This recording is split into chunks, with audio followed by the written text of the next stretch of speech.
আগে আপনারা সবাই রিয়া মুনি আপনাদের সামনে লাইভ এসে বলেছিল যে আলম আমাকে কথা দিয়েছে, আলম আলমের নামে আমি কিছু বলবো না, আলমও আমার নামে কিছু বলবে না। রিয়া মুনি কিন্তু সে কথা রাখেনি। তা না করে কি সে কিন্তু সেদিনকে লাইভে আসে আমার নামে কিন্তু অনেক কিছু বললো। সেদিনকে আমি যে অসুখ আমার দেখেন, আমি হসপিটালে, সেই দিনও তারা সাংবাদিক সম্মেলন করে। একটা মানুষের মধ্যে বিবেক বলতে কোনো কিছু থাকে, সেই বিবেকটা তাদের ভিতরে নাই। বিবেক শব্দ বলে মানুষের মধ্যে কিছু নাই। এবং দেখেন আপনি প্রথম অভিযোগ দিতে যে রিয়া মুনির সাথে আমার সংসারটা কেন ভাঙলো, কি কারণে ভাঙলো, আজকে আপনাদের সবাইকে এই বিষয়টা তুলে ধরবো। 2 নম্বর প্রশ্ন হলো যে রিয়া মুনি সেদিনকে আপনাকে প্রশ্ন করে বলছে আমরা কক্সবাজার ঘুরতে গিয়েছিলাম, একটা কাজে গেছিলাম, সেখানে ম্যাক্স অফিসে দেখা হয়েছে, সেটা আপনি কিন্তু বলেছিল। সম্পূর্ণ মিথ্যে বানত। রিয়া মুনির ভাই রাকিব সে নিজে কিন্তু গাইড করে নিয়ে যায়, তাকে কিন্তু কক্সবাজার রেখে আসছে।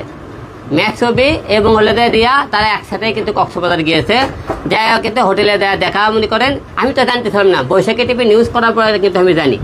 তারপরে কিন্তু ওরা বললো রাত 8টার সময় তাদেরকে সাংবাদিক গেছিল না, সাংবাদিক গেছিল রাত 12টার দিকে তাদের রুমে। এখন প্রশ্ন হলো কে রিয়া এই যে এত কিছুর মধ্যে দায়ী কে?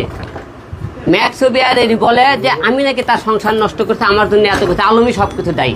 কিন্তু আমি বলবো না, যখন আমার বাবা হসপিটালে ছিল, ম্যাক্সবি যখন রিয়া গেলে গান করে, আমি ম্যাক্সবি ফোন করে মানা করে দিলাম, হবে তুমি রিয়ার সাথে গান করো না। সে কিন্তু আমার সাথে কথা না শুনে কিন্তু তা বলতেও একাধিক কিন্তু গান করেছে, কিন্তু রিয়ার সাথে সম্পর্ক রেখেই গেছে। কিন্তু রিয়াকে মানে করো, কিন্তু একটা ছেলে যতক্ষণ পর্যন্ত একটা মেয়েকে আপনি না ডাকবে ততক্ষণ কিন্তু একটা মেয়ে সে জায়গায় যাবি না। আমার কাছে কেউ আসতে পারে, আমি না আপনি হলো হিরো নেব, আপনি দূরে থাকেন, আপনার দরকার নেই। আমি কিন্তু প্রতিদিন কোনো কাজ কাম কিছু করছিলাম না, কিন্তু আমার বাবা মারার পরে প্রতিদিন কিন্তু গান করতেই আছে। তারপরে ইতির সাথে সাংবাদিক সম্মেলন করা হলো। তারপরে এখন যে ঘটনাটা, 5 তারিখে আমি বগুড়া চলে যাবো। বগুড়া চলে যাওয়ার জন্য রিয়া মুনি পোড়াই খেলে আমার কানে এগুলো মনে করে, সে আমার বুকে ঘুমায়, সে অভিজ্ঞ চিন্তা ভাবনা করে, সবটাই তার অভিজ্ঞ চিন্তা ভাবনা। দেখেন এখন 5 তারিখে আমি যখন বগুড়া গেলাম, যাওয়ার পথে আমার একটা ভুল হয়ে আছে, আমি ভুলটা স্বীকার করতেছি। সেটা কি ইতির সাথে দেখা হয়েছিল, আমি 2-3টে মনে করে ভিডিও বানাতে, এটা আমার সবচেয়ে বেশি ভুল করছি। এই ভুলের জন্য আমি সবার কাছে ক্ষমা চাইতেছি, রিয়ার কাছেও ক্ষমা চাইলাম বিষয়টা নিয়ে। আচ্ছা গেল, এখন এই করছে কি, সগন করছে কি, রিয়াজ করছে কি, ইতি হলে যে ফোন দিয়েছে, তুমি বলে আলমের সাথে বলে হোটেলে গেছা, কোথায় কে গেলো তো কথা। তারপর রিয়াজ করছে কি তার বাসায় লোক পাঠাইলো, যা থেকে ইতি বাসায় আছে, আমি হলে বাসায়। তে রিয়াজ সকল করছে কি, রিয়াকে ফোন দিয়ে বলছে আলম তাই হোটেলে, তাই হলে ইতিকে নিয়ে গেছে উত্তরে 12 নম্বর সেক্টরে।